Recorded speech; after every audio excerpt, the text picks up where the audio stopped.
Welcome, Keto Rock Stars. This is Rockin' Keto Amy here, and we are with Paul Madau. I'm just checking here just to make sure the stream is going. It doesn't look like the stream has started yet, which is interesting. One second. Uh, I always check this. Let me just make sure we are streaming here, and we are live. Okay, awesome. So we have Paul Madau tonight. And he is going to talk about his ketogenic journey. And he is also a rockin' professional volleyball player. So we're excited to hear all about that. Thank you so much for coming on tonight, Paul. How are you doing? Good, Amy. How are you? Not bad, thank you. Before we get started, let's say hi to a few people if you don't mind and acknowledge anyone who's showing up in this live stream. Tonight we've got Evelyn in the house. Hello, Evelyn. Granny Boo is here. Thank you for joining us. We have Carrie. Welcome, Carrie, and Lynn22QCat. Brian, Fly Fisherman Dish is here. Thank you for joining us. Dustin at Keto Simple is in the house. Welcome, Dustin. Our good friend Cindy DeManch is here. Welcome, Cindy. Another friend, Sean Bradley. Welcome. And then Papa Carnivore Peter is in the house. Welcome. Let's see if we, and just to acknowledge, if you have any questions or anything you want to be addressed in the live stream, please put a QQQ in front of it because sometimes the chat flies by so fast that I won't always have time to address when you guys are talking amongst yourselves. And I think Carrie has his usual joke here, so we'll go ahead and read this. Why are volleyball players bad at social media? They block everything. That is awesome. Thank you for the joke, Carrie. We've got Risa here. She says, hey, all. Okay, I think that's pretty much everyone. So, Paul, go ahead and talk about your keto journey and when did you start? The very first time I ever started like a low carb type of thing was back in 1999 when I was living in Southern California. And the big joke going into the off season, I was talking to one of the women's professional players, and we were saying like, okay, here we are going into the off season, and my thing was, okay, yeah, let's try not to put the holiday 10 on. And over the off season, putting the 10 pounds that we always got during the holidays. And she had mentioned that she was going to be starting Atkins, and at the time I kind of heard rumblings of Atkins, but I didn't exactly know what it was. So she sent me the Atkins for Dummies type of thing, and I was like, oh, okay, I can do this. No breads, no starchy vegetables, no sugar, no candy. I can do this for 3 months. That's not that hard of a deal. So I did it, and we didn't put the holiday 10 on. So I was like, okay, something to it.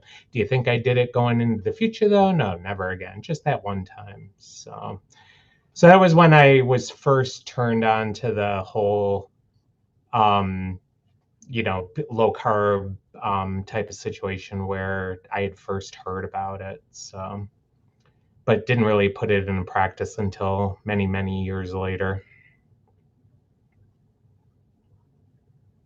Okay, so let's talk about that. So you're just going along on your volleyball career. Then what happened?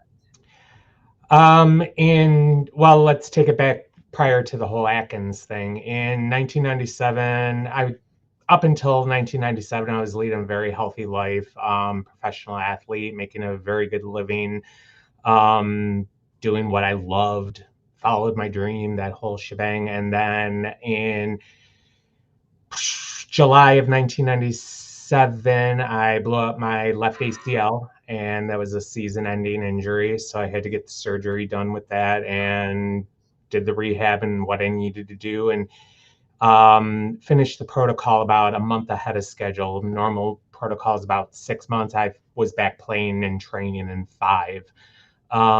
But 6 months after that, I blew out the right ACL. So start over again. And I was able actually to put some healthcare modalities into play, and I actually recovered in 4 months with the orthopedic surgeon's blessing. I was back training in 4 months. So everything was good to go after that, up until I tore the left rotator cuffs 2005-ish, and then the right rotator cuff about 8 years after that. So all three of those prior surgeries, I recovered super quick, super fast, well ahead of schedule. But the right shoulder, that was what was the one that kind of threw me for a loop. I woke up in the recovery room and I was never been in that kind of pain before in my life. And um, I just couldn't figure out what was so different about this one than the other three. And it was so bad that I actually had to take painkillers for the very first time after any of my surgeries. So I got through it as best as I could, did all the rehab that I needed to do, but I never really fully got range of motion or full strength back in that shoulder. To this day, it still bugs me, but you just kind of push through it. But right after that surgery, about 3 months after the fact, if I look back on it now, knowing now what I didn't know then, that was when I became symptomatic of everything leading up to type 1 diabetes. It's the diagnosis that I was diagnosed with was called LADA, LADA. It stands for latent autoimmune diabetes in adults. It's a very slow progression of what ultimately results in the same exact stipulations that somebody who's born with type 1 diabetes has.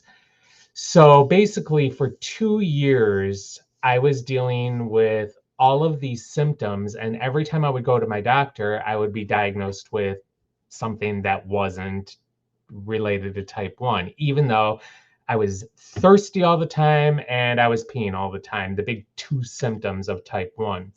But because that was the first time that I'd ever taken painkillers, I thought I was so thirsty because my body was trying to detoxify itself with all the water I was drinking because of the painkillers.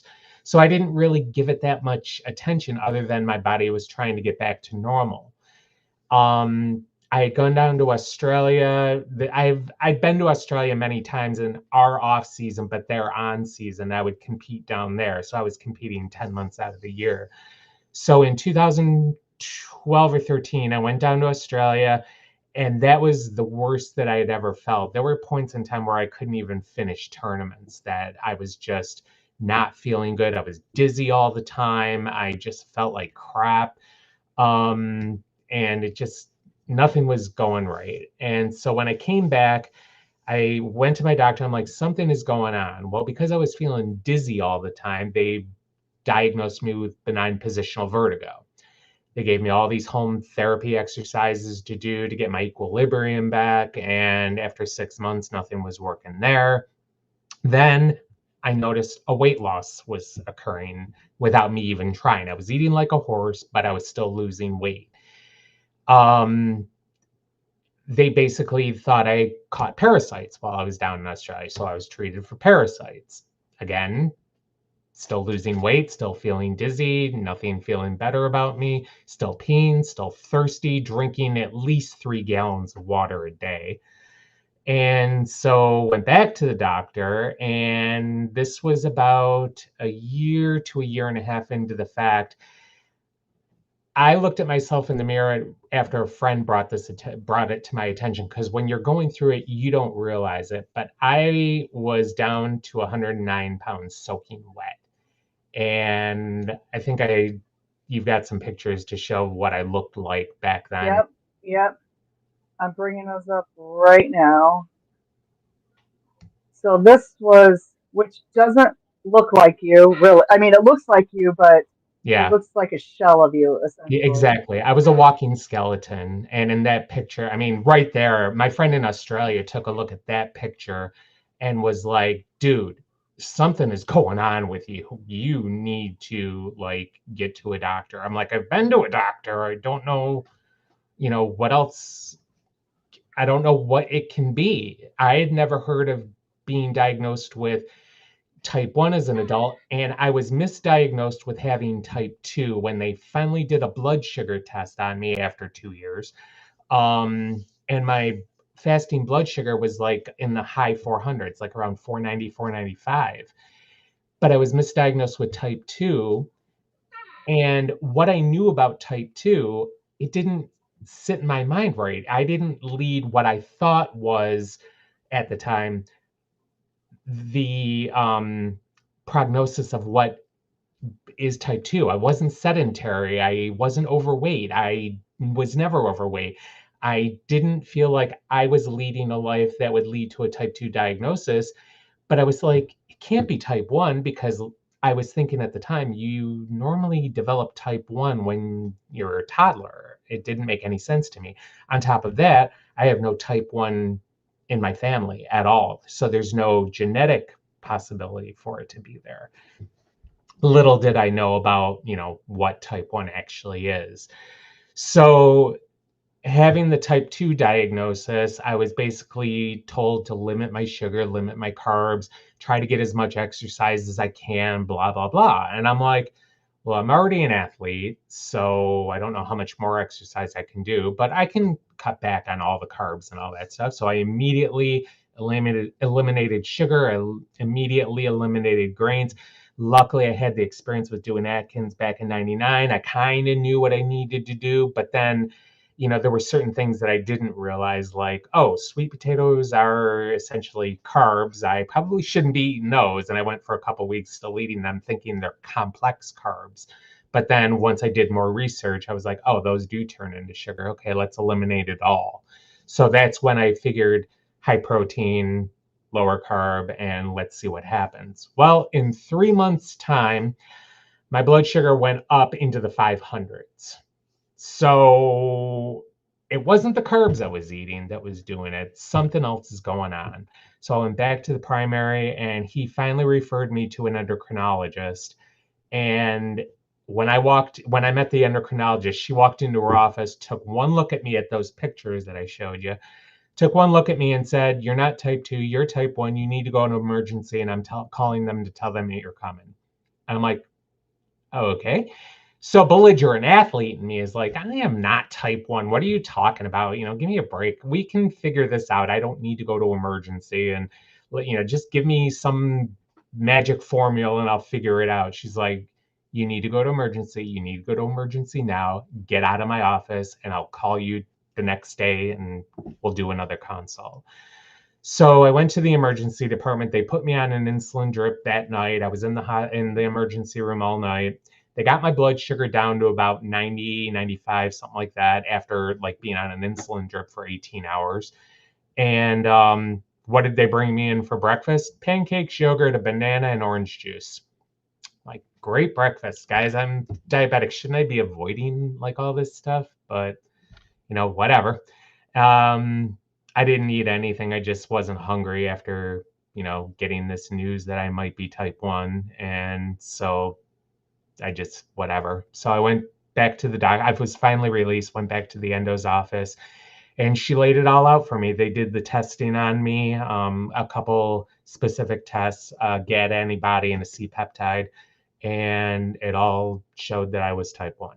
And so when I went back to the endo, she laid it out for me and how my life was going to change in the future. I was going to need to be on insulin 24/7. I'm going to have to test my blood sugar all day long. Just, it's just in that moment, everything changed for me. The biggest thing for me was, am I ever going to be So, able to be an athlete again? So go ahead. I'm sorry. no, that's what I was going to ask exactly was how long were you off from the sport? I'm assuming the way that you looked and being diagnosed, you had to take some time off from the sport. And how long was that? When I got back from Australia in 2013, I had no stamina left in me, and I didn't want to waste my beach volleyball partner, whoever I might have been teamed with. I didn't want to waste their time and their money if I would have to forfeit in the middle of a tournament because I just couldn't play anymore, like energetically. So I was off from middle of 2014, which is when I was diagnosed, and I spent all of 2000, the rest of 2014, all of 15, and I started playing again in 2016 when I finally was able to start training and getting back to the gym and that kind of thing. So it was about roughly 2 years that I took off from the sport. And because my body, I mean, all And the, you played beach. yeah, specifically beach, You I played gave up. beach doubles, right? Right. I gave up indoor in 1994 because it had become such a big man's game and I'm only 5'9". But doubles, it's more geared to my style of play where, it's only 2-on-2 and there's a lot of open court on the other side that you don't need to make the ball go boom to get a point. So, so it was more geared to my Yeah, style. I understand that. Being a former player, but I will say for those of you who don't know about volleyball, beach doubles is brutal. I mean, at least it was for me when I played. I hated sand doubles because it's just, first of all, it's usually hot outside. The sand is hot. You're running around and running in the sand. If you've ever gone to a beach and tried to run in the sand, it's not easy. To me, I loved indoor, but I'm lazy. Beach was a lot harder, but I did play beach. But so for Paul to have diabetes and to be drained of energy and then to go try to run around in the hot sand, I mean, that is, I can't even imagine. I can't even imagine how you even attempted to do that. It just, I can't fathom it. Yeah, especially like in So, those last um, year or two when I just had no stamina left. And I mean, I felt so bad when I had to forfeit because I've never forfeited tournaments. I mean, the day that I blew out my ACL, I wrapped it up in an ace bandage and finished the tournament. And then just before my surgery, I was talking to a friend of mine and I was like, let's play. Let's drop down one level and let's play the last tournament of the year. So we dropped down from AAA down to AA, and I felt so bad because I was in my knee brace and I still had no ACL in my knee, but I had it super tight wrapped up in my knee brace. She basically carried my butt and we won the AA tournament. And I'm like, I just won a tournament without an ACL in my knee. Sweet.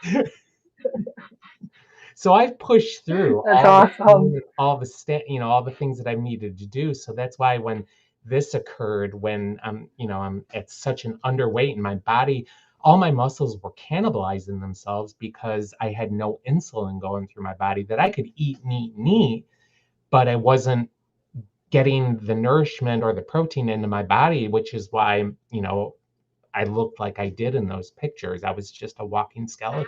Yeah. Yeah, that was very scary. We're going to say hi to a couple more people. This is my dad.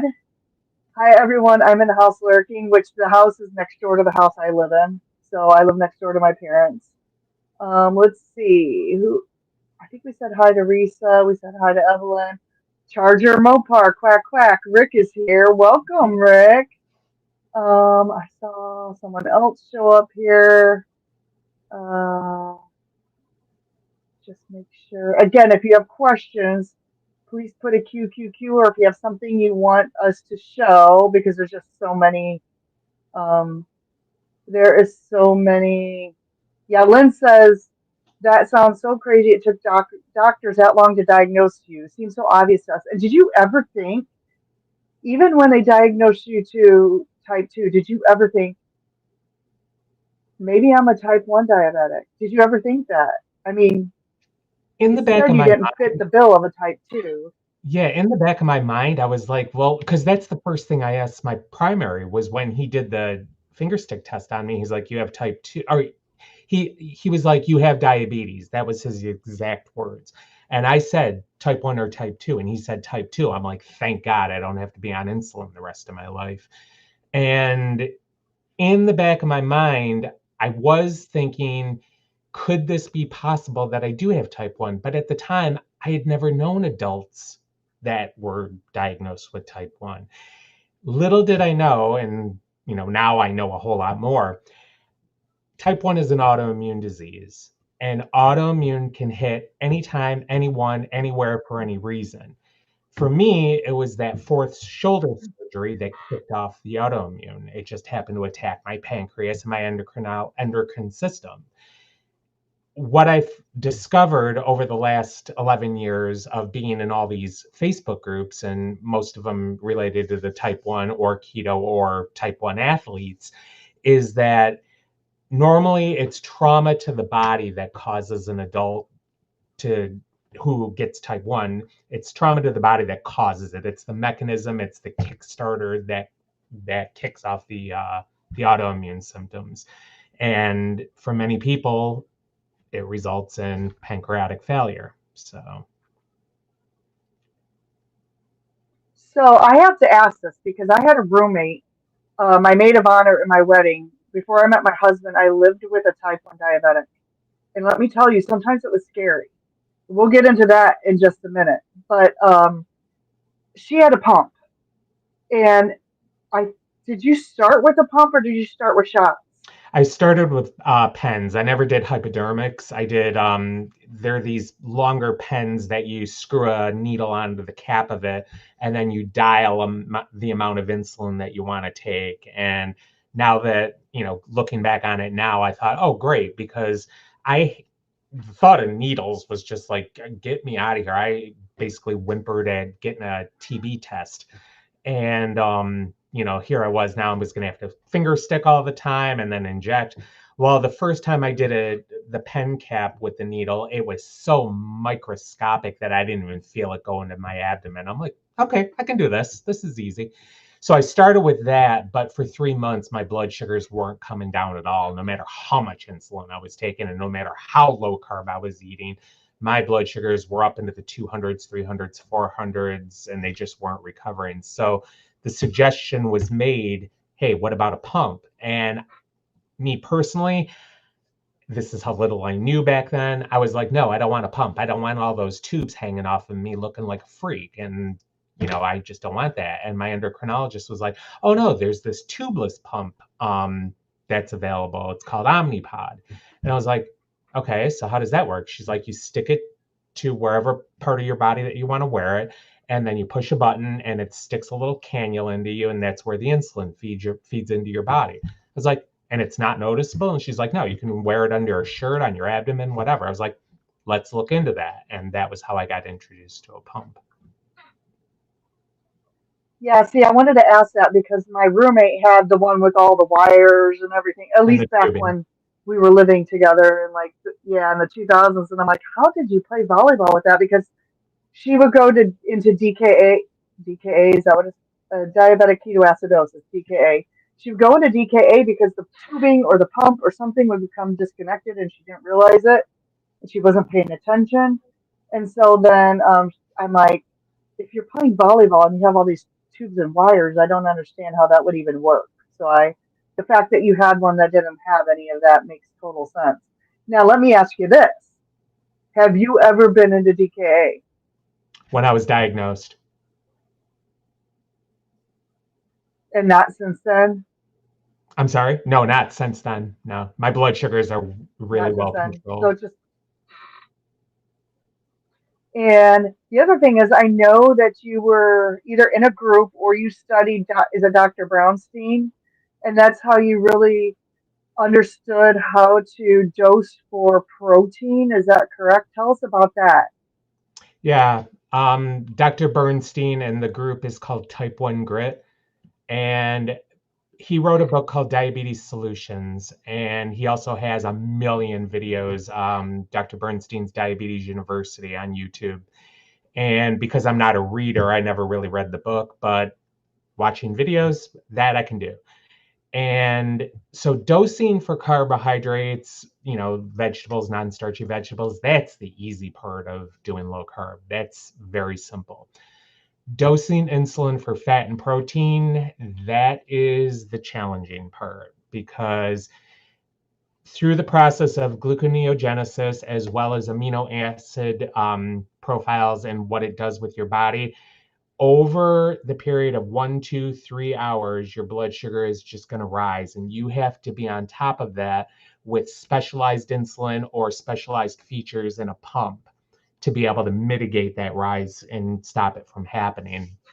Um, so what I learned from Dr. Bernstein, as well as people more veteran than I in the type 1 grit group, they use an insulin called regular insulin, or R insulin, and it has a much slower onset to be able to deal with that protein rise. So the idea is the two of them meet and stops the protein rise from happening, but doesn't allow a low blood sugar to happen. Same with fat. Fat, everybody thinks, is a free for all. And in people with type 1 diabetes, it also raises blood sugar over time. So we have to be wary of that. And on top of that, if we consume too much fat, many of us go through a bout of temporary insulin resistance. So we see a high blood sugar happen and we don't catch it with the higher fat intake. We're going to be dosing copious amounts of insulin to try to bring our blood sugars back down because our body is just not responding to the insulin that we're giving it. Technically, if I'm at 150, I should be able to dose 2 units and come back to normal. Higher fat, higher protein, I'm usually having to dose 4 and 5 units if I don't catch it prior to the rise.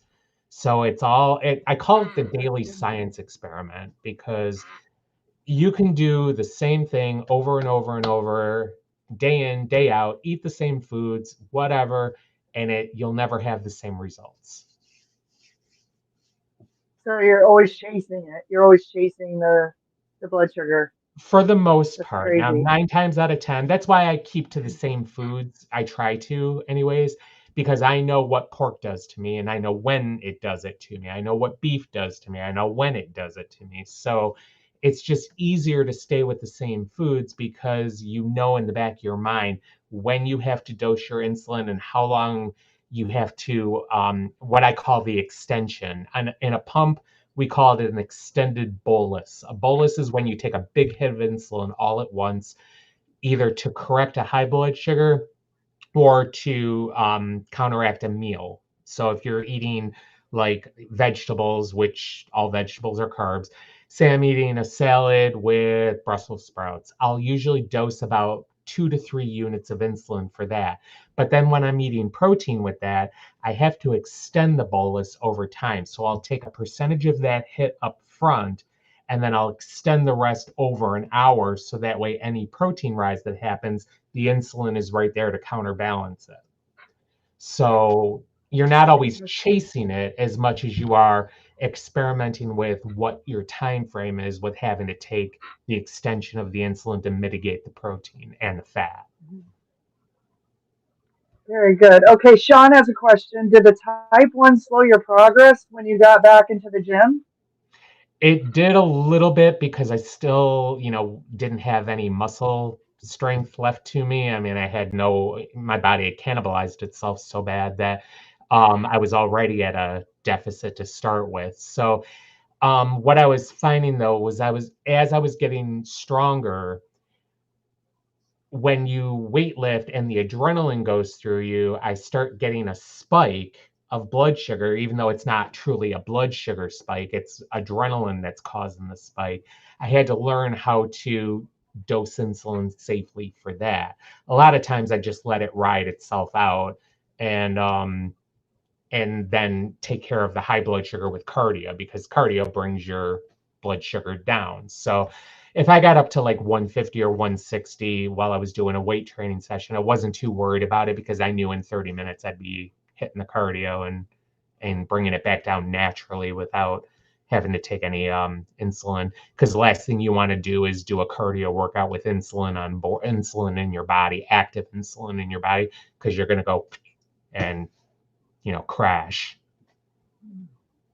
So in the beginning, yeah. Interesting. Papa Carnivore.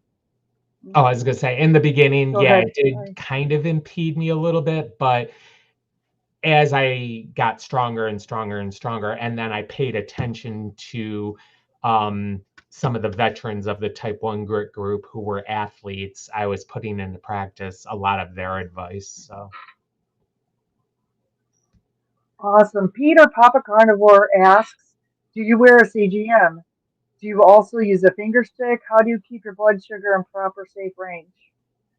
I do use a CGM. I went on a CGM. Funny story about that.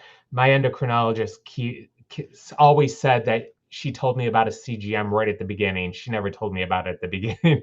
I was I work from home, and when I'm not competing, I work with one of my sponsors, and I had the TV on in the back room, and the Type 1 Jonas brother was on a talk show, and they were interviewing him about his diabetes, and he started talking about his CGM, but again, I wasn't really paying attention until he said, I don't have to finger stick anymore. I can just look at my monitor and know exactly where my blood sugars are. My head whipped around like a Pez dispenser so fast. I was like, what is he talking about? And I like did rewind on them, like, get on the phone. Hello, doctor. What's this CGM that you never told me about?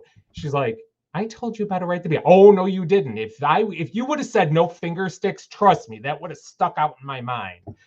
So that was the funny story about the CGM, that I went on that 6 months after I was on my pump. And I use a Dexcom at the time it was the G5, now it's the G6.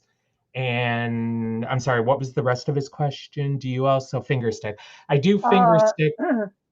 I do finger stick when I put a new CGM sensor on, because it's never really accurate in the first 12 hours. So I calibrate it right out of the warm up. It takes 2 hours to warm up after you stick a new one on. So I'll calibrate it with finger sticks and ensure that everything's good to go after that. So, but for the 10 days that I wear and yeah, for the 10 days go that I ahead. wear the Sorry. CGM, I don't finger stick. That's the beauty of the CGM. That's nice. Cindy says Brian's pump is not tubeless. He does everything with no issues. That is awesome. Yep. And we're going to say hi to our good friend Sherry, Nevada Pup here.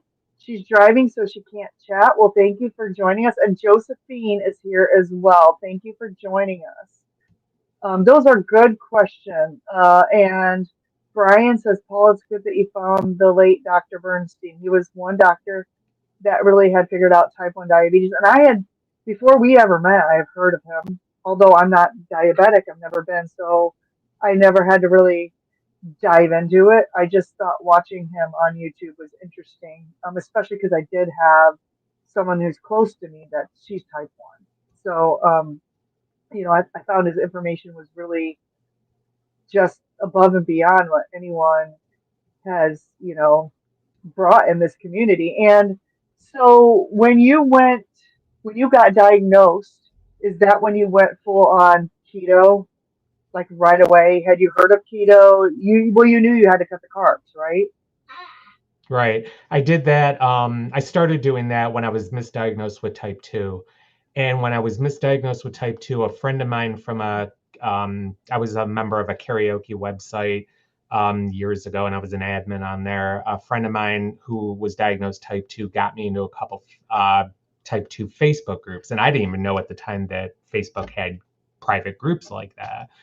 So because I thought I had type 2, I went into the groups, and that was where I discovered the whole low carb movement, and everybody was doing it to help with their type 2 diabetes.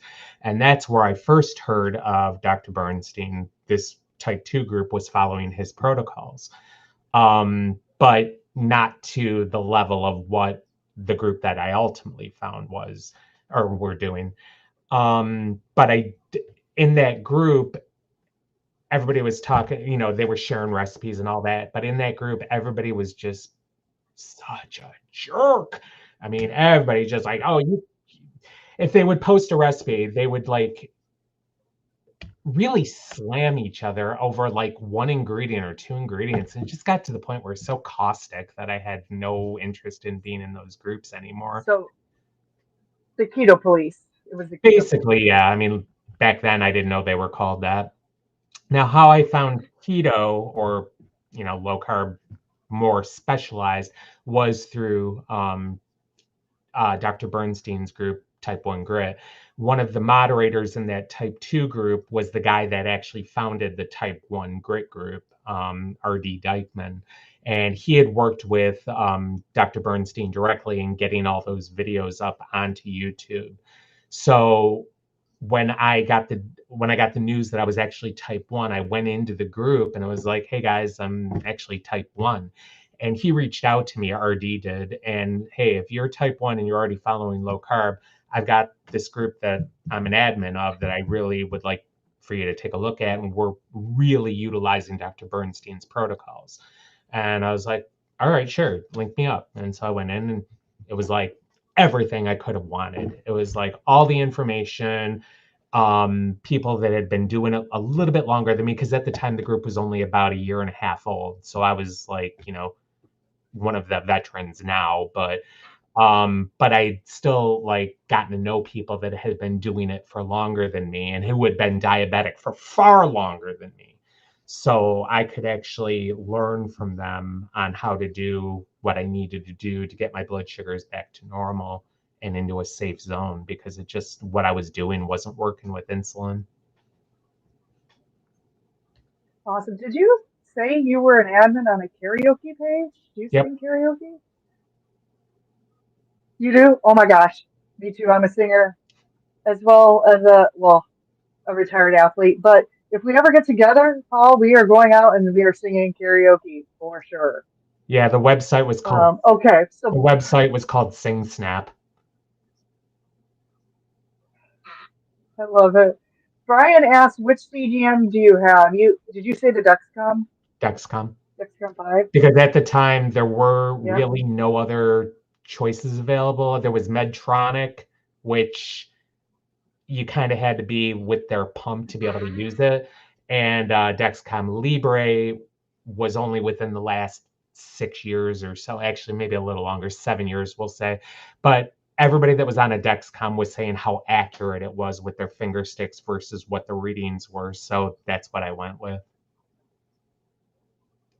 That's awesome. I think the Medtronic pump is what my girlfriend had, at least when we lived together. I don't know what she has now. Sean has a question. How do sweeteners like sucralose, monk fruit, allulose, erythritol affect your blood sugars? Can you have any keto snacks without an incident? Great Um, question. yeah, it's all the sweeteners. It's not the sweeteners that affect me, it's what the sweeteners go into. So anything almond flour, coconut flour, if I ever decide to bake a keto, I'm not a baker at all, but I do have one or two things that do come out very well each time I've made them. But my birthday was in April, and I kept saying I was going to make my coconut flour banana bread. Think I've done it yet? Here we are in August. Not so much. I haven't baked since I think 2 years ago. So I have all the ingredients in a big box, all my coconut flour and my sweeteners and my chocolate chips and all that stuff. And I haven't even, the last time I touched that box was when I moved into my new place a year ago. So it's not so much the sweeteners, it's whatever goes into what the sweeteners go into, that I have to think about the insulin with how I'm going to dose for that. For the most part, erythritol doesn't bother me, allulose doesn't bother me. The first product that in America that I am pretty sure that was developed as a commercial product was Quest cereal bars. And they were not the Quest bars, they weren't the Quest protein bars. They were specifically Quest cereal bars that came out in 2016 or 17. And all of us in Type 1 Grit were talking about them, about how this new product, allulose. I mean, we were doing the research on it, and this is before it could be a natural GLP-1. We're talking like it wasn't affecting our blood sugars. So the only place you could get these Quest cereal bars were at GNC. So I ran out to my local GNC, got 3 bars, and I was going to be the test subject. I ate 3 bars, didn't take any insulin. Within 5 hours, not a blip on that CGM. I was like, allulose, Really? my new best friend. So, and that's still true today. The allulose is the best sweetener that you know It's not really for my your sweetener of choice diabetes. because it's so less sweet than sugar that you have to use more of it. And because it browns so fast, I choose not to use it. I'm still an erythritol person. I don't mind using allulose if it's a blended sweetener, but I won't use it as a sweetener by itself because it's just too unpredictable when you're baking with it. Yes. And Cindy says, "What the hail? LOL. Just kidding, Paul. You are such an inspiration to many, especially the type 1 diabetics. How is your A1C as of late?" The last time I got it done was in July, and I was 4.7 or 4.8. I can't remember which. I've been between 4.4 and 4.9 for the last 8.5 years. I'm a 5.1 and I'm not, I mean, that's insane. That is so, you have your diabetes good, under very good control then. And what does your doctor say about that? This is unheard of. Um, well, she knows the lifestyle I lead with low carb and being an athlete and all that stuff. I mean, you know, up until the end of April or the end of March, we all know what happened at the end of March. For anybody that doesn't know, I had my very, very first super low blood sugar ever in 11 years of being a type 1, and it just happened to happen while I was driving, and I pulled out of a parking lot, and that's the last thing I remember.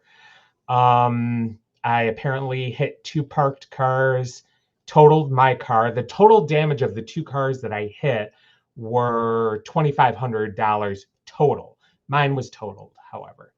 Um, I looked at my CGM prior to driving, and I was well within my stable blood sugar. I was like an 84, 85, so perfectly safe to drive.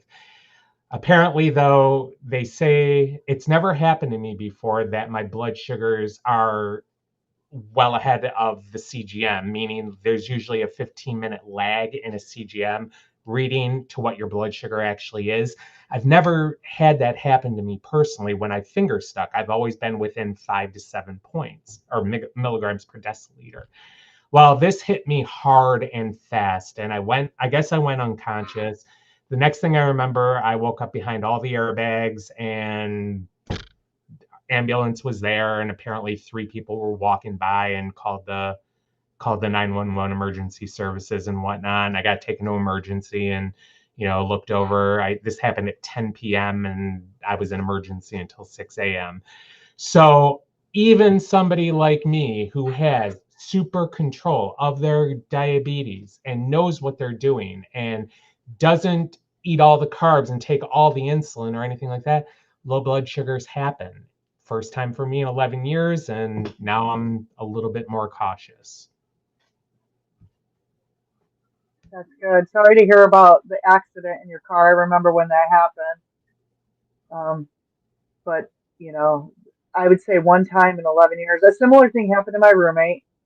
She was in a car driving. Now, she didn't have an accident, but she ended up in another town that she didn't remember driving in. Yeah. So she had something similar happen to her.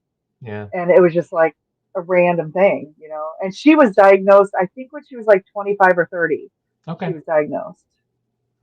So, um, Do you uh, remember if she had any, Brian asked which, do you remember if your roommate had any kind of like trauma, like medical trauma or anything like that, or some illness or virus that might have brought on the autoimmune? I don't know. I don't know. I'll have to ask her if she can remember any illness or trauma because they just told her your pancreas died and you're a type 1 diabetic, you know, and Yeah. you're going to have to be on insulin. They didn't tell her what causes it, how it happens, but I think, you know, especially with what you're saying, we know more now than what we did Right. back then. I think that was in the she's 64, so that was probably back in the 80s or 90s when she was diagnosed, Right. you know. So Brian asked, which model Dexcom do you have? I wear the G6. The G7 is out now, but Yeah. it's been plagued with inaccuracies. A lot of people have been complaining in the Dexcom groups that they lose connection, and they are very inaccurate with blood finger sticks versus what's on the display. So I'm not going to be upgrading to the G7 until they get all that figured out. I wonder if Thomas, you know Thomas Target Prime Rib? He's a type 2, and he's been having issues with his CGM reading way off from the finger sticks. So I wonder if he has the G7 maybe He because does. he's I just, remember him. I think he you does. I know, think I remember him saying that he had the G7 when we were in the open mic that night. yeah. And then Carrie says, do you use Keto Chow or Keto Bricks? I use both of them. Keto chow does Yeah. spike my blood sugar because the milk protein does that. So I have to dose insulin for it. Keto brick, because it's mostly fat, I have to do extensions of bolusing with that because it's a slow, gentle rise that I'm have to mitigate the insulin with the fat that comes with it. So I usually take about 2 to 3 units per brick because I put a brick down like it's my job. There is no portioning out a brick. It's down the gullet and here we go. Um, so yeah, I do take about 3 units per brick, and I'll take about 15% of my hit up front and then dose the 85% over the course of about 2.5 to 3 hours. And I usually stay steady with blood sugar with that. But yeah, keto chow, I usually take about 2.5 units per keto chow. And I mix it with almond milk and water. So it's not like I'm getting any carbs from those types of those liquids, and um, Right. and that's the ice cream. I don't ever drink them as a shake. I use them as an ice cream, and so Okay. yeah, 2.5 units is usually my limit or my hit on that. And again, I have to extend it to deal with the protein rise. Which actually, this brings up one of the questions I wanted to ask you. You travel a lot for when you're, on season and whatnot. And that's one of the things I struggle with when I travel is how to eat when I'm not at my home. How do you manage staying on this lifestyle when you're away from home? I'm assuming staying in hotel rooms. I don't know if they have kitchens or if you cook or if you just eat out at restaurants. How do you do that? No, when we're traveling, we just either eat out at restaurants after the day is done, or during the day, we have a players' tent where the athletes, can pick out from a buffet, but it's like all high carby stuff. So I usually stock my cooler with my own stuff. So beef sticks, keto bricks, beef jerky, whatnot. But I never get hungry during a tournament, so I'm not constantly snacking all the time. Um, I always make sure that I get my electrolytes in, and that seems to satiate my hunger. So um, afterwards, however, then when we go out after the day is done, after the competition's done for the day, you can find anything keto at a restaurant: burgers, steaks, pork, whatever. Mhm. I Very think good. And what is your go-to electrolytes that you like to use? it was Element, and now it's Salty. Coffee. Yeah, me too. Awesome. And do you find that you use more uh, electrolytes when you're, you know, in a tournament than you normally would? Oh, I'm sucking down electrolytes like it's my job. Yeah, it's during training because we're working harder in training because we're doing all the drills with our coach. So yeah, I'm sucking that stuff down, especially this summer. We've had such a hot, humid summer. So, and then traveling Yeah, drains my me. husband has a Always doing that. yeah, my husband has a physical job and it's outside, and there's a lot of lifting heavy objects with it. And he comes home and he sucks down the electrolytes like nothing else. But I mean, he's also sweating a lot too. Right. I crave salt. Like I even salt my coffee just because I love the taste of salt. It's like, give me all the salt. I've got about 13 different kinds of salt in my pantry right now. Oh, really? What's your favorites? Like, what kinds of salts do you have? You wouldn't even believe me if I told you. Do you have Ollie's or not Ollie's? Big Lots. Did you ever have Big Lots near you before they closed? We, I think we still. Oh, did they close all the stores? They're looking at reopening them. Yeah, yeah, we had them. Okay. They had these Yeah. I they hope my had these mom's not watching. huh? I hope my mom's not watching. That was her favorite store. She might have a PTSD moment here. Well, it was my favorite store for salt because they sold Himalayan sea salt, like true Himalayan sea salt, for $1.99 a pound, and it was the coarse rocks that you put into a grinder and actually grind them. They also Mhm. sold the fine sea salt that I use in coffee or to season food with.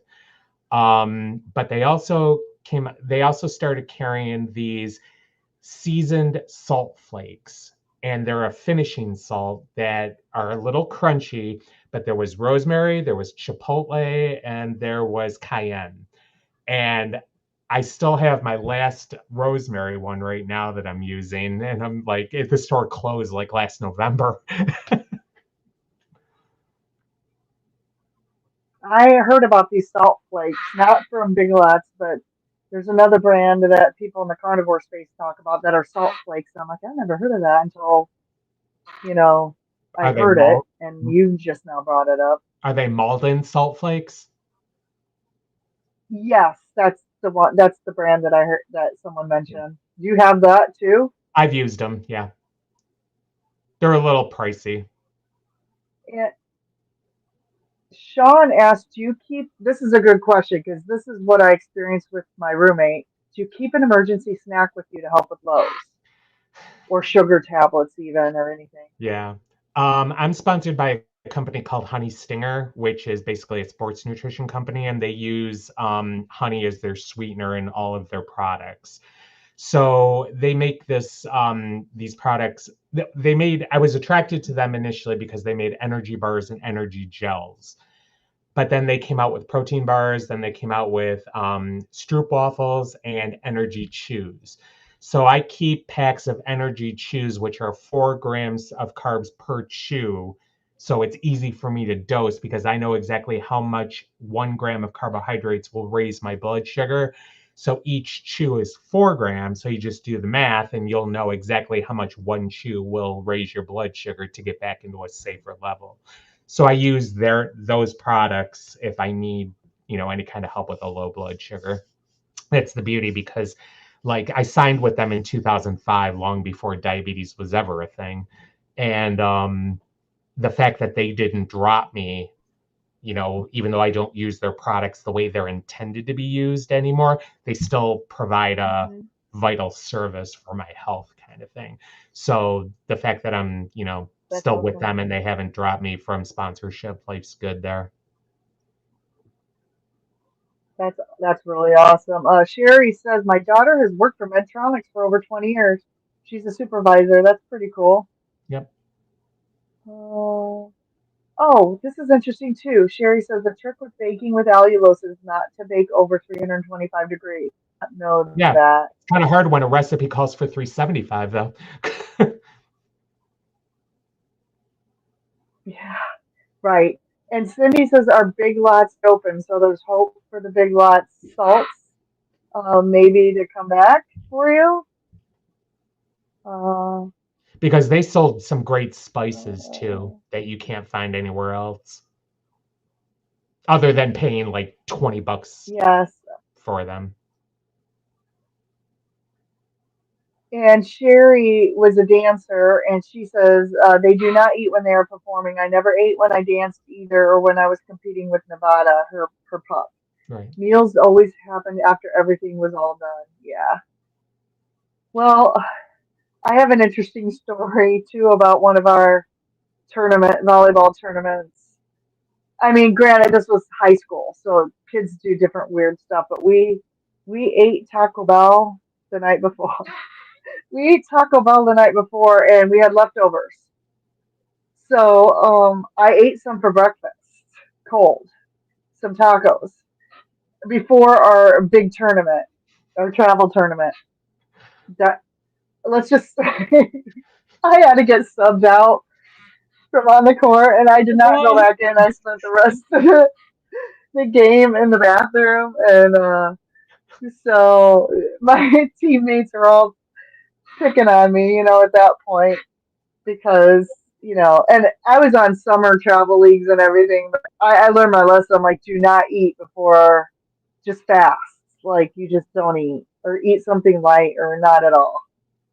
Yeah. So, and, back then, that was in the 90s. I don't know. We ate trash.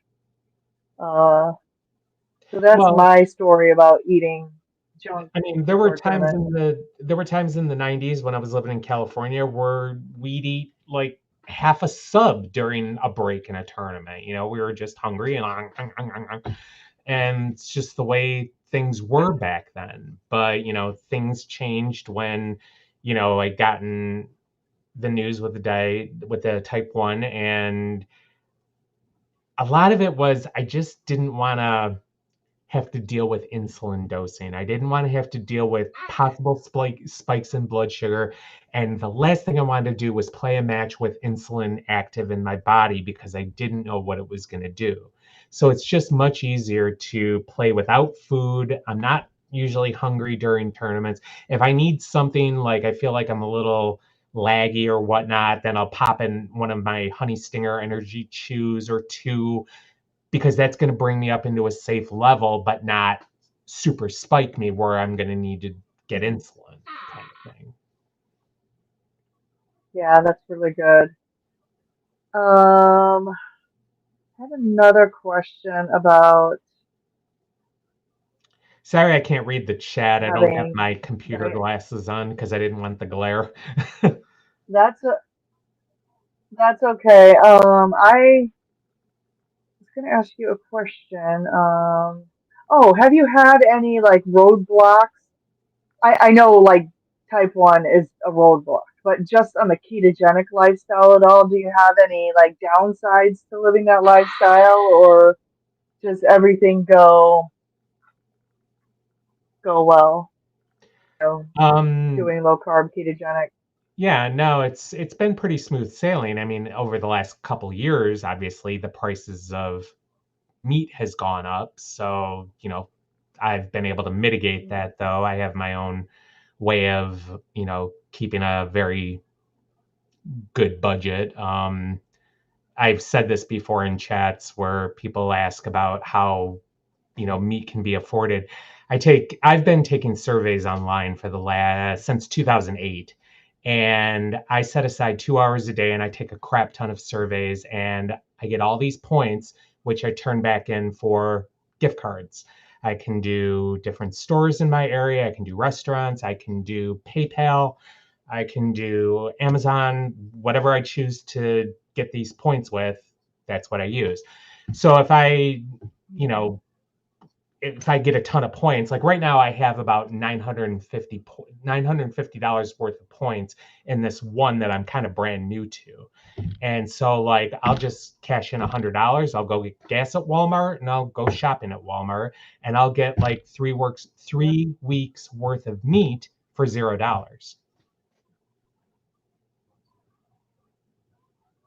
That's awesome. Yeah. Carrie says, did you see my question? Yeah, Carrie, your question was, do you use keto chow or keto bricks? And I think he answered keto bricks. I use Um, both. and he said he could eat. Yeah, he uses both, and you could eat the keto brick like it's going out of style or something, I is don't what he push my said. keto brick. People make pucks with their keto bricks. I don't have time to make pucks. I eat the brick because they're just so good. They are good. I like them too. Let's see. You answered that one.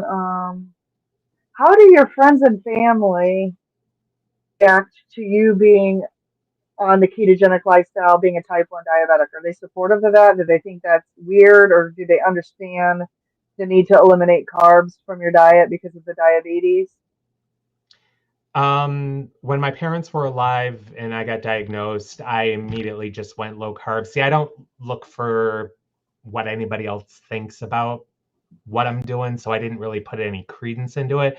But they knew that, like obviously with holidays, I wasn't eating the ravioli, I wasn't eating the pasta, I wasn't eating the bread. I'd be the one to bring the salad or whatnot, or I'd bring my own bake stuff if I wanted dessert. 9 times out of 10, I'd avoid dessert because I just didn't care.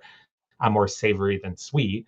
But on the off times like Christmas, when I did want a sweet, I would bake it and bring it, kind of thing. So there was never any kind of reaction or anything. In fact, my sister-in-law, for the last couple of Thanksgivings, she's been pretty cool and was like, call me. She's like, do you need Brussels sprouts? Do you need a salad? Do you need vegetables? What? And I'm like, just a salad. We're good with the salad. That's all. I show up and it's like she like stole the entire produce section of like Wegmans, which is our store. I'm like, I didn't need that many. I'm good with the salad. But I appreciate it. So That's funny. And that's awesome. And okay, I have to ask this is a volleyball question. What was your all-time favorite volleyball moment that you've had in your career? Something that, you're proud of? okay. Well, the first and foremost, I moved to California when in 1993. It was the year after the U.S. Olympic Committee had announced that beach volleyball was going to be an Olympic sport, the first year being in 1996. So I only had about a year and a half to be able to accumulate enough points as a professional player to be able to qualify to play in the Olympic trials. And I did it and I played in the trials. And I was like, damn, dude from New York, 5'9", year and a half, gets enough points to play in the trials. Sweet. So that looks great on a resume. The fact that I got to play in the That's trials, awesome. because a lot of people who were born in California didn't get to play in the trials. So that's my proudest moment. Um, individual That's tournaments. pretty. Yeah, individual tournaments. You know now. I forget you're about my age, so you're around back in the side out scoring days where you had to serve to get a point, right? Okay. Now Yes, you know the way. yes. Yeah. As a matter of fact, when we played, we had to do that. Like when I played, we had to do that. It changed when I was playing club ball Okay, somewhere in there, but right. yeah, I do remember that. Well, we were playing it back in the side out scoring days. My partner and I were playing against a team from Canada that had come onto the tour, and we were down 14-5 in a game to 15 side out scoring, and little by little we chipped away and we won the game 16-14. So that match will always be in my mind, the fact that one error and we could have lost that game, and it was to make the semifinals. And one error could have made the difference. Nowadays, with rally scoring, you're never going to come back from a 14-5 deficit. That's just not going to happen. Nowadays, for anybody that doesn't know, you don't have to serve to get a point. It's whoever wins the rally gets a point. And if you get off to like a 5 to 6 point lead, chances are the losing team is not going to come back from that, because it's just almost impossible when every rally is a point, kind of thing. So there's that. We lost this. Yeah, go ahead. Go I ahead. was gonna say Sorry. there's that. I've been lucky enough to win tournaments in 3 different countries, 2 countries within 1 year. So there's that. I've won in Australia and Canada, all in the same year. Um, I have 39 tournament That's wins to my awesome. career, so there's a lot of, you know, tournaments to draw on that. What is my most proudest moment? The fourth of Manhattan Beach. I never won Manhattan. Manhattan Beach was today, by the way. I don't know if you're familiar with that tournament professionally. It's like No, huh? Manhattan Beach is the Wimbledon of our sport at the professional level. So anybody that wins Manhattan beach volleyball tournament, that's like the equivalent of the pro tennis players winning Wimbledon. So my highest finish with Manhattan Beach was a third place. And for a guy from New York, that's amazingly huge, because that That's tournament a big draws deal. over 600 teams like every single year. So So Definitely. there's And you're that. still playing. And do you mind sharing? Do you mind sharing how old you are? I'm 55.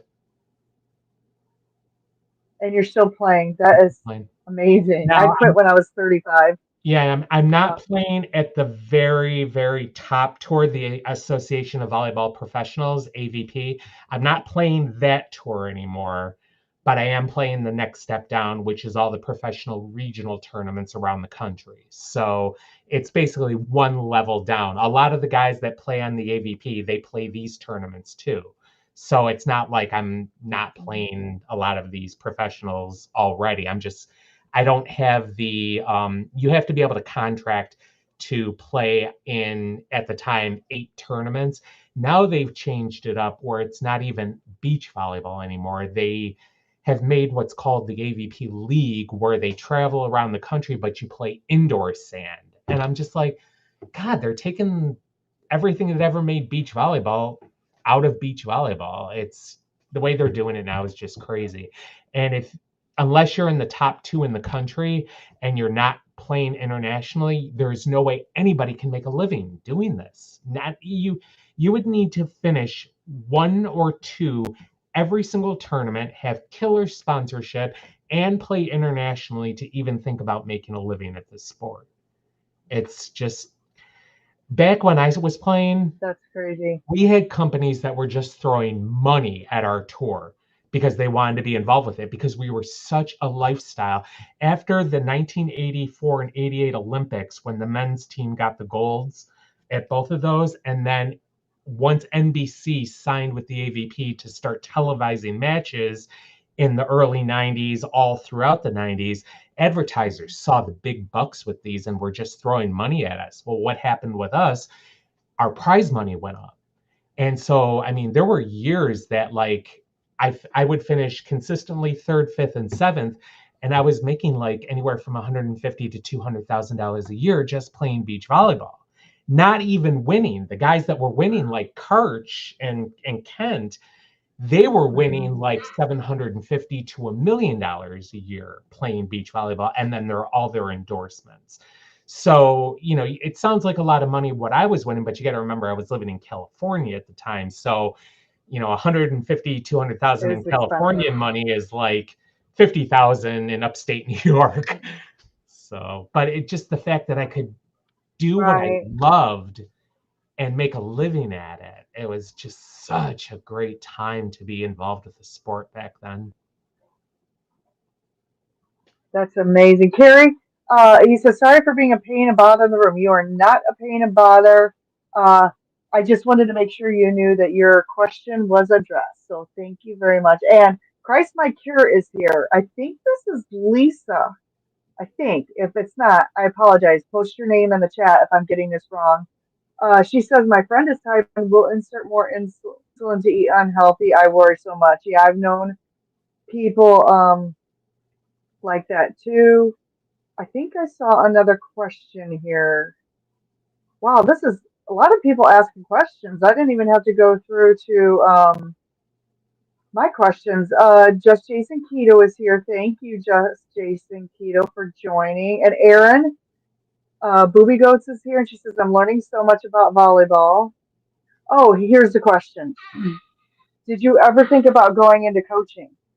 I do Will coach. you ever think about going into coaching? Yeah, I coach right now. I Oh, well, coach juniors beach. And I've been doing that more and more over the last few years. The problem is I live in upstate New York now. I moved back to New York in 2004.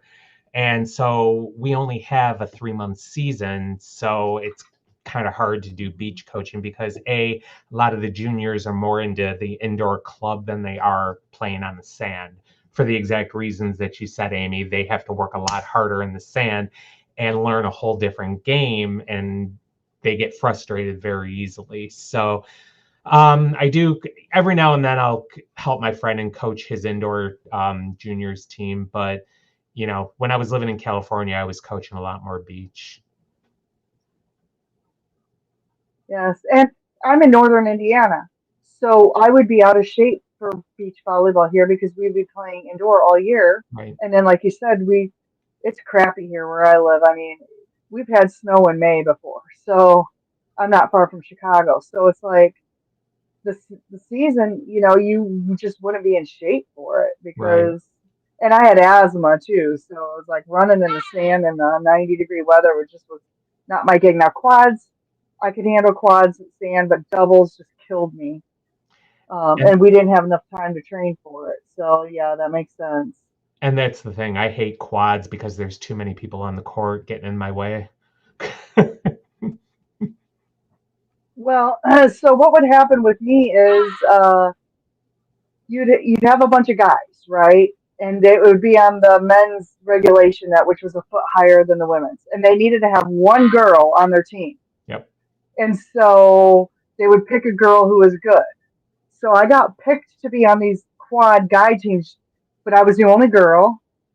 And so they would end up making me be setter, or they would make me. I would play back row a lot, and just and I'm a hitter. I'm hitter and blocker, but I didn't really stand much of a chance because I'm the same height. I was 5'10" and a half when I was playing, and I've shrunk an inch, so I'm down to 5'9". I'm about your height now. But I didn't really stand a chance of blocking against 6'5" guys on a men's regulation net. So I had to learn to run up to the net from wherever I was and learn how to set, and even that was hard in quads. So I mean, but I got really good at defense playing with all the guys indoor. That trained me for indoor too, Right. because I would play indoor and uh, sand volleyball. See, most of our But quad tournaments were yeah, either on I got grass or we have an indoor sand complex here in my city, and they run quad tournaments. And I've played them before, but it reminds me too much of indoor. You're running not the same. plays, you've got your outside, middle, right side. And, I always got made to set because I Hmm. was trained as a setter in college. And so it was like I don't have the mentality to be a setter. I'm not a good quarterback, and I don't like running plays. It's like 3-2-2. That's the extent of my plays. It's like pipe, pipe, pipe, and then they throw audibles at me, and I'm like, okay, I'm getting like multiple personality disorder here. Stop yelling at me. How did you how did you get into volleyball? Like, were you a kid? Were you like how did you become interested in volleyball? Funny story about that. I grew up as a runner and a tennis player, and we didn't have a guys' team in high school. So I was dating the captain of the women's team, and they because the women's volleyball season fell in between cross country and indoor track. I could be the manager of the team because I wasn't competing in my sport at the time. Hmm. So they needed practice dummies at the practices. So I was like, sure, whatever. Well, I had raw talent. I watched volleyball on TV, especially 84 Olympics. I figured, okay, how hard could this sport be? Little did I know. But the coach for the women's team saw some raw talent in me, and she brought me into her office and she was like, listen, I really think you might have something with this sport, and I want to make a couple phone calls. And would you be interested in playing club volleyball? Because again, we didn't have a guys team. And I'm like, what's club volleyball? And she explained it to me how they run practices after school, and it's usually 2 to 3 nights a week, and you're traveling on the weekends for tournaments and all that stuff. But I was like, sure, whatever, call whoever you got to call and we'll talk on the phone. So I met with the head coach of our club in my city at the time, and he tried me out, and apparently he saw some raw talent. Now, I wasn't the stellar athlete right at the beginning, especially because this was the best club in our city for juniors. Um, there were high schools in our area that had guys teams. So there was like the upper echelons that I used to just sit and watch at practice, like, geez, how do I become that good? And, they just had all the training and all the coaching throughout all of their high school, and I didn't. So luckily, though, I've always been coachable. I've always been a student of whatever I'm looking to pursue, and I did like the game. So I was like, I never ever thought that anything could ever transpire from this. This is something I'll do for a couple years, but I like tennis and eventually I'll go back to that. Well, apparently throughout the club, I was getting better and better and better that I got asked to be on the top level team, the one team, they called it. And through that, I got scouted and was offered a college scholarship. And I was like, dang, who would have thought? So, and, during the summers, I would go to Where did you go to college? Penn State. Penn State. Oh, awesome. Yeah. So you played there then. Yep. And I would go to the Penn State camps and during the summer. And again, um, like what's the word, work on my work on my skills. I At the camps that I would go to, I'd work directly with the coaching staff of the college or people that they hired for the camps, and I was just continuously learning to perfect what I needed to perfect. Now, there was never like, I never deluded myself that I would ever get to see the front row of a match, because at the time I was only 5'8". I grew an inch between high school and college.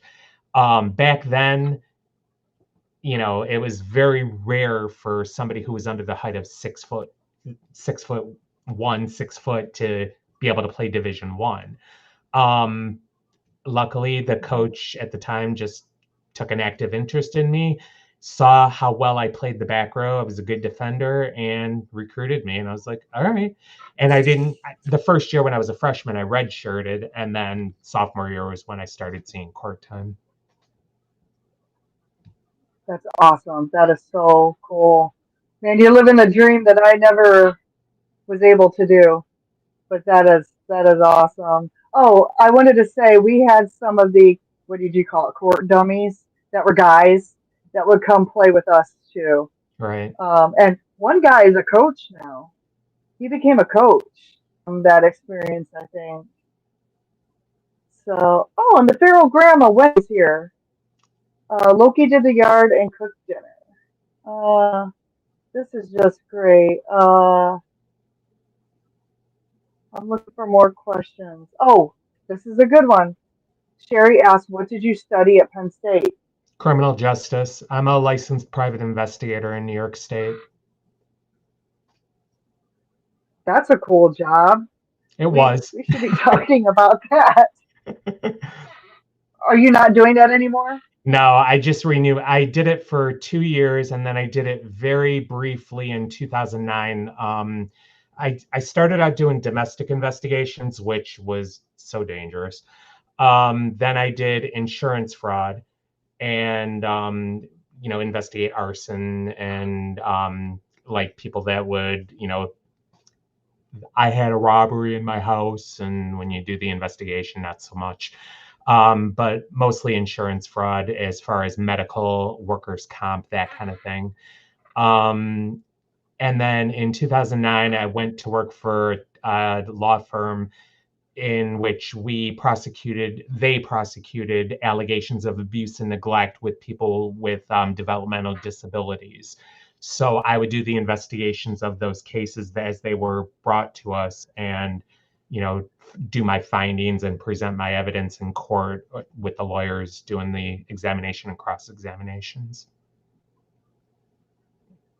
That is very interesting. My cousin actually, she just transferred from Purdue University to Penn State. She works for the president of the university, and she basically is a fundraiser, but she's a big deal. Like she brings in, you know, millions of dollars into these universities. So she works for Penn State now. But I got to bring this up, meathead Kurt. Hi, Kurt. Kurt, I think either he or his mom used to live where I live here in South Bend. I went to Notre Dame. So I think he's messing around when he asks, did you ever consider Notre Dame has a better academic education? Because he is my Fighting Irish fan here. That's where I went to school. That's where I went to college. So I think he's messing with us a little bit here. Yeah, no, I totally get it.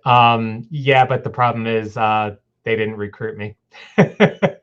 I don't even think they have a guys team. You went where you? I don't think so. I don't think they don't have one now. I wish I would have. tried to go on academic scholarship.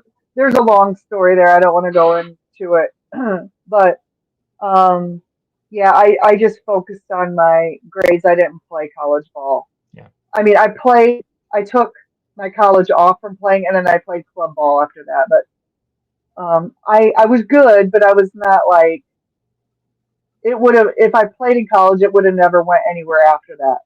Let's Right. just say that I wasn't like phenomenal. Not like you, Well, I found um, beach but I volleyball. was decent.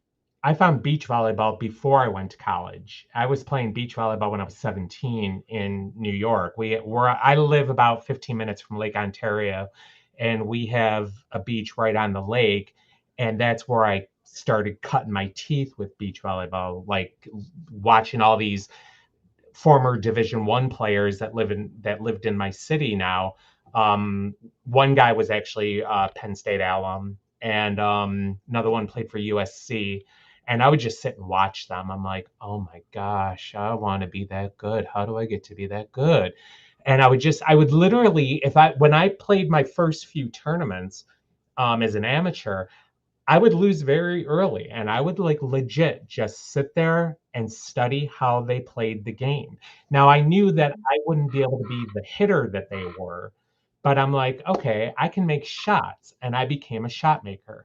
And I started watching a lot of women on TV of the way they make shots because when it comes to the women's volleyball, yes, they do hit the ball, but they're more shot makers is how they make their points.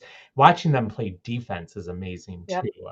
I've learned how to play so much defense when I was coming up through the ranks by watching the women and how they read their attackers and play defense. And I was like, I just couldn't believe the way they would dig these balls. And I'm just like, okay, I'm going to figure this out. So I became a shot maker and I pissed so many people off because I would never swing at the ball on an open net. I would either drop it short, cut the ball, or go deep rainbow over Hmm. their heads. And they're like, you cheesy jerk, blah, blah, blah. I'm like, did the ball hit the ground? Yeah. Did I get the point? Yeah. Did I just beat you? Yes, again. That's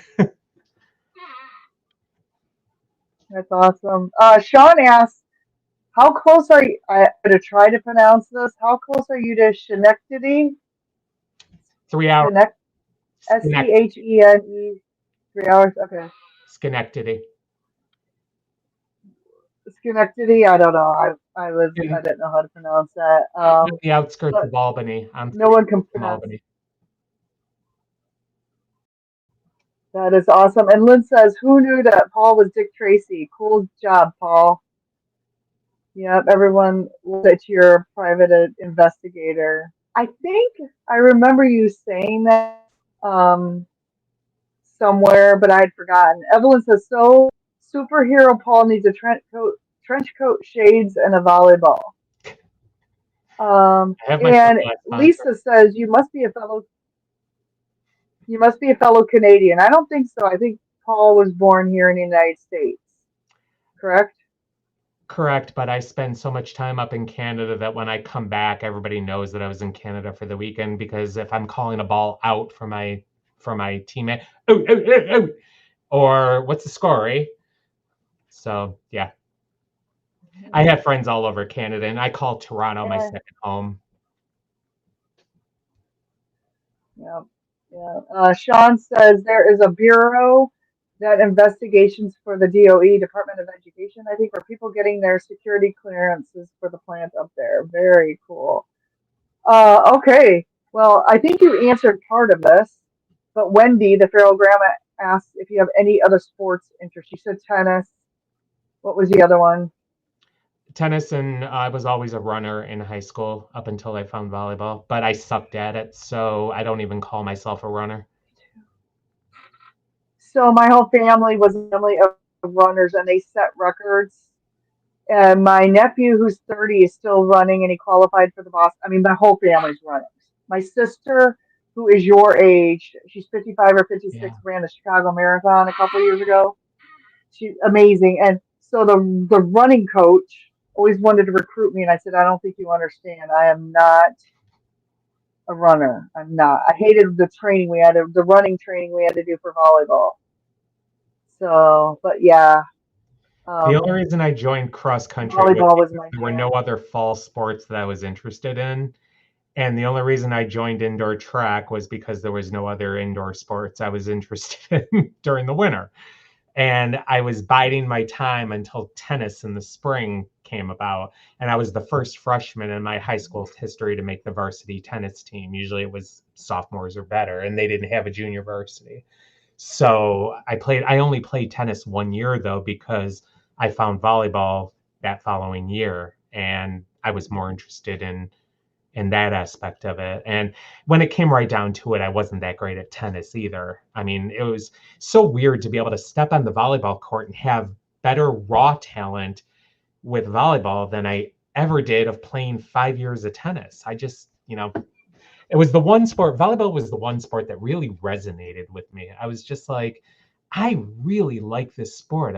I want to see where I can go with it. And at the time, I didn't know that A, I could get an education, B, I could make a living, C, I was going to move to a different state to be able to compete, D, all of the blessings it brought to me with being able to travel all over the world to compete. I'm like, who would have thunk, 15, 16 years old, dating the captain of the women's team, that this was all going to happen?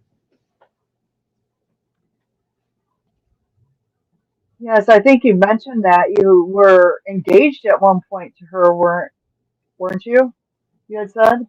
Yeah. One of the women I met out in California on the women's tour, she was going through a divorce. And by the time we started dating, the divorce had finalized, and then we were dating, and then we got engaged. But I kept telling her I didn't want kids, and she kept saying she wanted kids, and she thought she was going to change me, and I thought I was going to change her. And needless to say, didn't happen. Yeah, sometimes that happens. Sean asked, do you follow any pro teams like the Bills, the Sabres, or the Mets? What are the Sabres? What's the Sabres? Hockey, I think. I don't know who that is. I know the Mets and the Bills. Hockey? I should know who that is. I like hockey. I've been to a Um, couple Bills do games. you follow? Do Football, you? yeah, football's not really my thing. I'll watch it if it's like if I'm at a party or something like that, if I'm at a football get together kind of thing. And my friend always hosts a party for Super Bowl, so I'll go to that. But yeah, football's not my thing, just because I think they're overpaid. No, I didn't say that. I mean, they're masters at their sport. They deserve what they make and their endorsements that they get. But, you got to remember, I'm coming from a third tier sport where, we work our butts off too, Right. and we're only making like 1/4 of what some of the top tier sport athletes are making. This is interesting. Evelyn has done everything and she has met everybody. I'm pretty sure. She said, I used to run the lights and sound for the Chase Chicago Marathon from the floor in Chicago. What have you not done, Evelyn? And she's met all these famous people too. I remember Okay, we're her going to say good night to Meathead. Thank you for joining. Yep. I remember Sorry, Evelyn go talking ahead. about that, about all the people that she knew in I think California, if I remember correctly, Evelyn. And it's funny because the girl that I Yes. was engaged to, she coordinated nannies for high-powered Hollywood executives, actors, actresses. Reese Witherspoon was her client at a time when Reese was nominated for the um, Johnny Cash movie, Walk the Line. So we got invited Yes. to the Golden Globe after parties through Reese and her husband at the time, Ryan. And so we're at one of the after parties, and I run into Gina Davis. Now, living in California, you see actors and actresses all the time, especially because we were so close to Hollywood. But seeing Gina Davis at a party, and I loved A League of Their Own, I thought that was an awesome movie.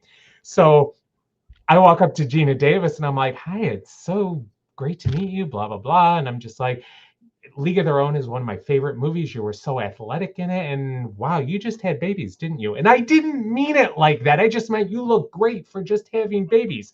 My girlfriend at the time drags me, you just called Gina Davis fat. I'm like, no, I said she looked great. So yeah, don't ever put me in a So social situation. That's funny you bring up that movie because that movie is loosely based on the South Bend baseball team. You know, I'm from South Bend, Mishawaka, Indiana, where Notre Dame is. Yep. And that movie is loosely based on the baseball team that we had here. I mean, there were other teams too, but uh, they say it was based on the South Bend baseball team. So I love that movie and I love Gina Davis in it. That movie is great. I got to go back and watch that again. Yeah, I have it on digital. So yeah, I watch it every now and then. And I never get tired of it because I mean, as much as I'm not a Madonna fan, I think she's hysterical in that movie. Rosie O'Donnell's hysterical in it, and Gina Davis They're plays all it so great. straight that it's. I mean, Tom Hanks, we can't even. I mean, he's just bloody hysterical all the way through it. I'll never forget. My friend took me to go see that movie in the theater. When my high school sweetheart broke up with me, I was devastated. So of course, I needed to go to a funny, emotional movie that day. But I saw that one in the theater when it came out in the '90s. I forget. It was probably circa '96 or '97, if I can pinpoint correctly. '96, I would say. Um, Brian here is saying, Paul, they only actually play like 9 minutes. I'm assuming that was football. Like each player only plays 9 minutes. Do you mean the tournaments back in the '90s when we were on the timing clock? I'm not sure what he means No, by I that. think he's talking about pro football. I Oh, think he's talking pro football player. oh, okay, Is that possible? I don't know what that means. I don't know okay. what that means. I don't know which sport. Because in the '90s, But for television's sake, we are the finals for beach volleyball were timed at 9 minutes. So the time only went during a rally. oh, So that's what I thought he was talking about. But that was only if you were in the finals. maybe yeah, maybe that's what he's talking about. Let's see here.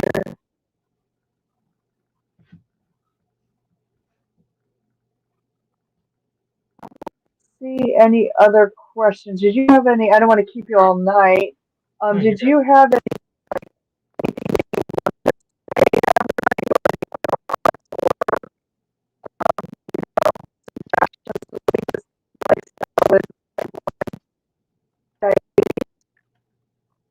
Well, that's what I was going to ask if anybody has any questions specific to diabetes, because we veered away from that and onto volleyball, which I'm happy to talk about volleyball. I could talk anybody's ear off about that all night long. But I know I always say that in the keto space, not specific to diabetes, I'm very niche because you don't hear about it very much in the keto groups, or nobody really talks about it because not a lot of people have it. Like I know in the Two Crazy Ketos groups, there's only like three. There's Marie, Brian, myself, and then there's like one other person. So it's not really talked about very often. Everybody's more like about the type 2 thing. So I know that there's not always a lot of questions about it. So the fact that we had some questions tonight is really good that I was able to answer them. That's awesome. Rick says his sound is weird, which is weird because I'm having a hard time hearing.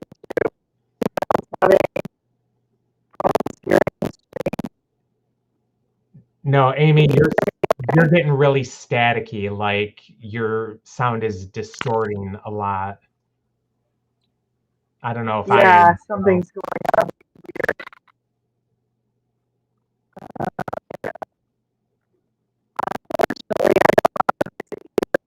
Is Talk Studio.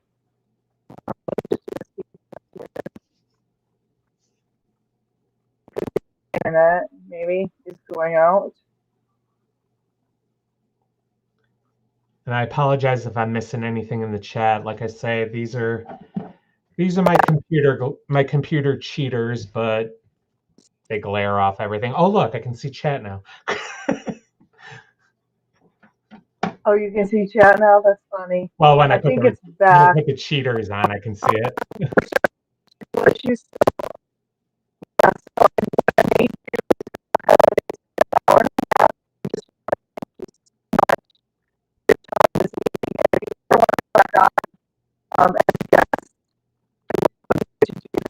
Um, anyone else have a question? Let's get that in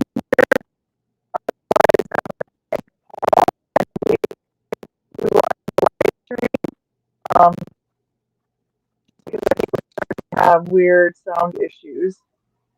But Paul, thank you so much for coming on tonight. And Absolutely. your story is phenomenal.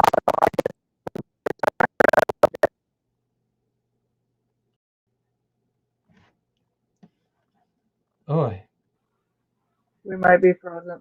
Okay, yeah, everyone's saying we're starting to pick up. So I'm going to go ahead and end the live stream.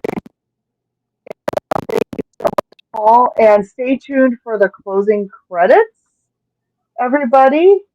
thanks And for we having will me, Andy. see you. Yes, thank you. We will see everybody.